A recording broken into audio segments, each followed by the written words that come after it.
The silence of outer space begs a question. Where is everyone? In our galaxy alone, there are hundreds of billions of stars, each potentially surrounded by planets and moons.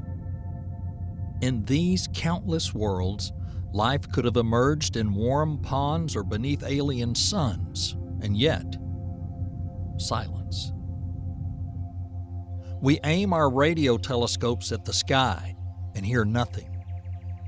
We send robotic explorers to nearby worlds and find no voices, no signals, not even a whisper of another civilization.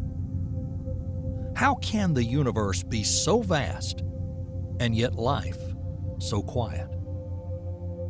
In 1950, physicist Enrico Fermi famously asked, "Where is everybody?" This stark question encapsulates a paradox.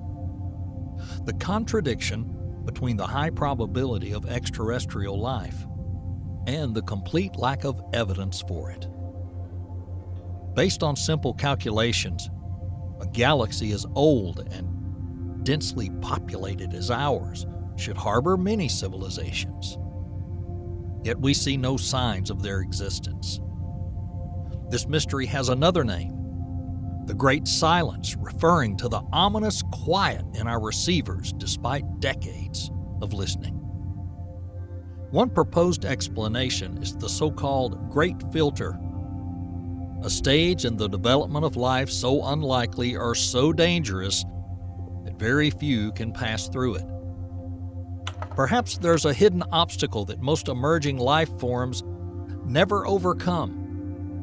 It could lie at the very beginning in the initial spark of life, or at the very end, in a self-destruction event triggered by advanced civilizations. It could be somewhere in between, in one of the crucial transitions on the path from microbes to intelligence. Recently, scientists even proposed that the origin of complex eukaryotic cells could be the source of this filter, an extremely rare leap achieved by only a few worlds, if any at all.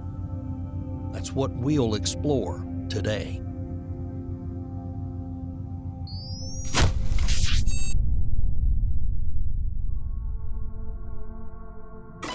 To understand what this filter might be, we can examine the only life we know, life on Earth. Earth's history is one of early promise and long delays. Our planet formed about 4.5 billion years ago, and as soon as conditions allowed, life seems to have taken hold. Evidence of life has been found in rocks at least 3.7 billion years old, and some clues point to even earlier origins. Life began quickly, suggesting that under the right conditions, the emergence of simple organisms wasn't prohibitively difficult. In those ancient times, microbes thrived in the primordial seas and sediments. For billions of years, microbial mats of bacteria and archaea dominated. They built stromatolites and shallow shores and gradually transformed the atmosphere by releasing oxygen, which would one day become a power source for more complex things. But despite this advantage, complex development stalled. For nearly 2 billion years after the first spark of life, Earth remained a world inhabited only by microbes, tiny, single-celled organisms with no nucleus, drifting through oceans or clinging to rocks. The evolutionary frontier seems stuck at the level of simple cells. Even when cyanobacteria photosynthesis filled the atmosphere with oxygen during the Great Oxidation Event about 2.4 billion years ago, life remained humble. No plants appeared, no animals evolved, no brains developed. Just microbes, endlessly reproducing. It's hard to imagine, but for over half of the Earth's history, there was nothing more complex than a single cell. The leap from a single bacterium to a complex organism was anything but easy. Something was holding life back, perhaps a barrier or a lack of innovation. Then, about 2 billion years ago, a revolutionary change took place. Life, which had existed only in its simplest forms up to this point, suddenly took a new path toward complexity. At the heart of this revolution was a single event, the appearance of the eukaryotic cell. A lone archaeal microorganism merged with a bacterium in a symbiotic union. Instead of consuming one another, they formed a partnership. The bacterium took up residence inside the host, a process known as endosymbiosis. This eventually became an organelle we now call the mitochondria, the cell's powerhouse. This single act, the merging of two cells into one, altered the course of life on Earth. It was a rare and possibly the only breakthrough of this kind in the universe.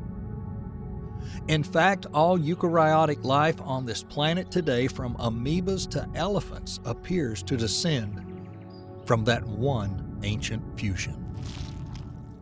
The impact of this event cannot be overstated. By uniting into a single organism, these two humble microbes unlock capabilities they had never had before. The new eukaryotic cell was larger and more complex than any prokaryotic cell, bacterial or archaeal. And most importantly, it had an efficient internal energy production system. Mitochondria are like miniature power plants, producing energy-rich molecules to fuel the cell. This endosymbiotic leap broke the energy constraints that had limited early life. A eukaryotic cell could produce vastly more energy per gene than its prokaryotic ancestors, thousands of times more. With ample energy, the cell could afford a larger genome and the costly machinery needed to regulate and express it. Essentially, this fusion gave evolution more room to maneuver. What was biologically inaccessible for a single bacterium became possible for the new chimeric cell. After this leap, the floodgates of complexity opened. Eukaryotic cells developed nuclei to protect their DNA and complex internal structures to manage and transport components. They invented new capabilities, sexual reproduction, which allowed organisms to shuffle genes and adapt faster, and multicellularity, which enabled single cells to unite into organisms of staggering diversity. But none of this, not the plants, not the animals, not our brains, could have happened without that first eukaryotic cell. Without it, life on Earth might have remained forever a thin film of slime clinging to rocks, unaware of the stars above. Today, scientists are beginning to quantify just how unusual that transition was. In 2025, a team of researchers led by Enrique M. Muro reimagined the emergence of eukaryotes as kind of an algorithmic phase transition in evolution.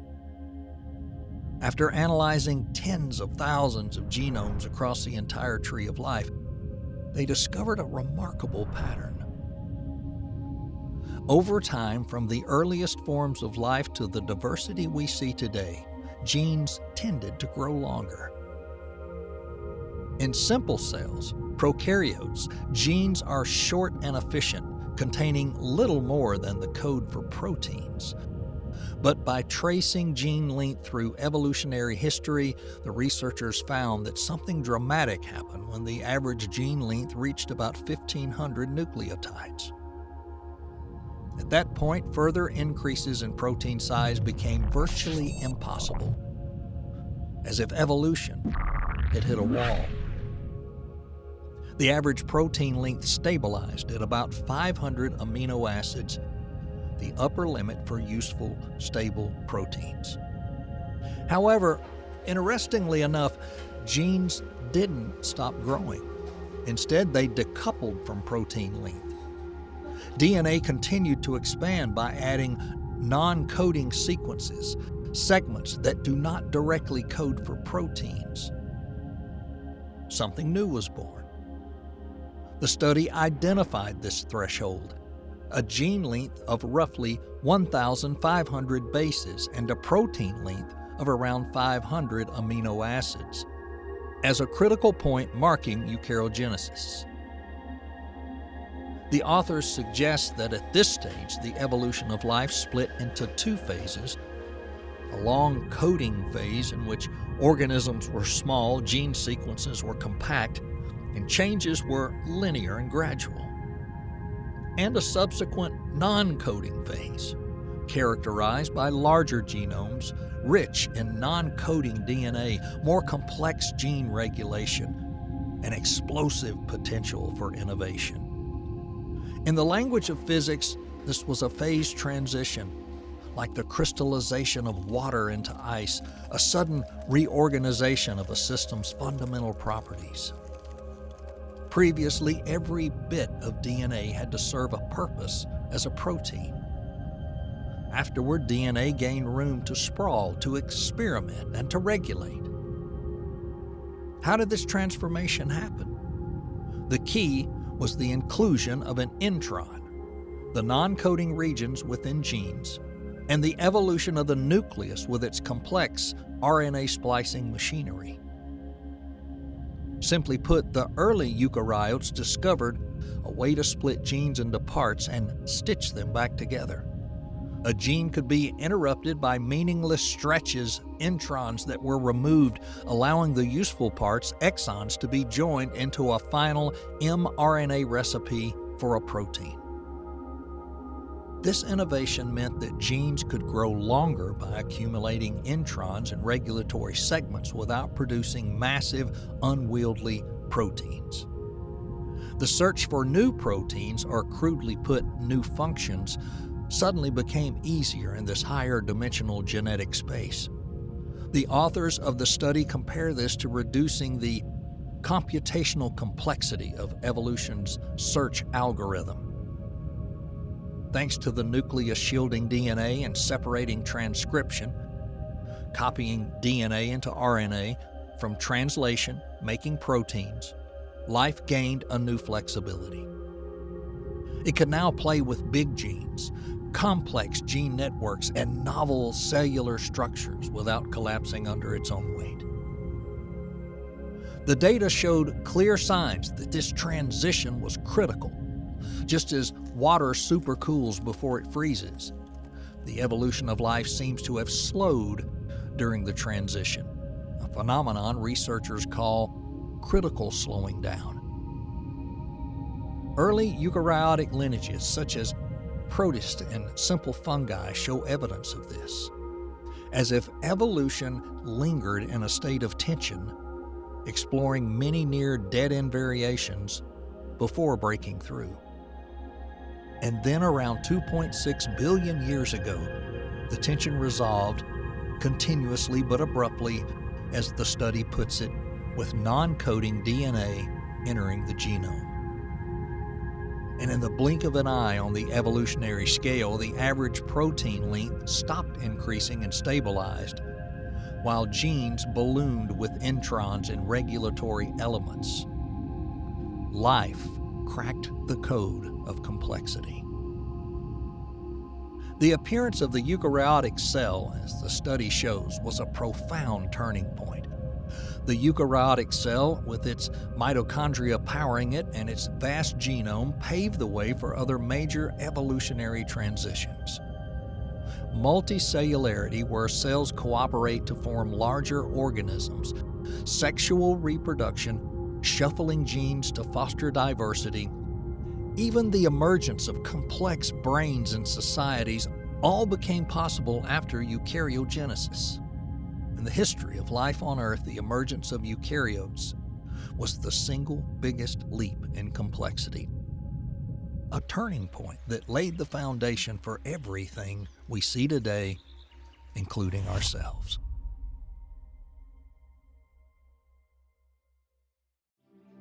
And yet, if the evolution of complex life requires such a rare and specific breakthrough that has profound implications for the cosmos, simple life may be widespread. There may be bacteria-like organisms on many planets coating rocks or floating in alien seas. After all, life on Earth began quickly.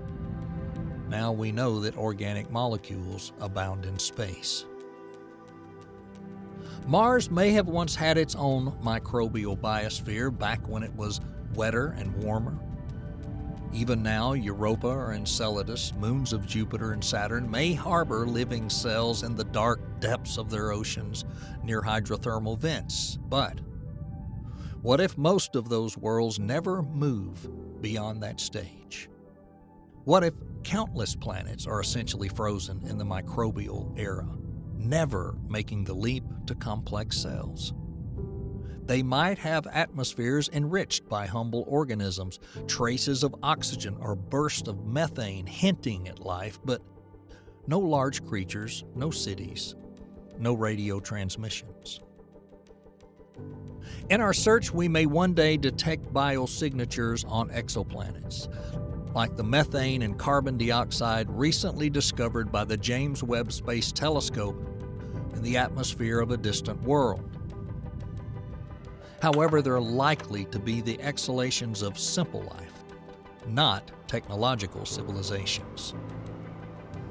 This perspective that microbial life may thrive across the cosmos while complex life is vanishingly rare resonates with what some scientists call the rare Earth hypothesis. It's a sobering answer to the Fermi paradox. Maybe the universe isn't teeming with advanced civilizations because the path to intelligence has a single narrow gate that most worlds never pass through. The formation of a eukaryotic cell may be that barrier, the great filter that only a few planets ever cross. On Earth, it happened only once in 4 billion years, just once. It took only one improbable, fateful union of cells, but if that union hadn't occurred, you wouldn't be hearing these words right now.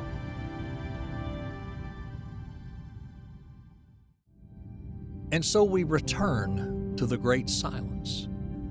Perhaps we don't hear other voices because, in a sense, there is almost no one to speak. Our exceptional case, our lucky chance to step across the threshold into eukaryotic life, may separate us by an ocean of time and space.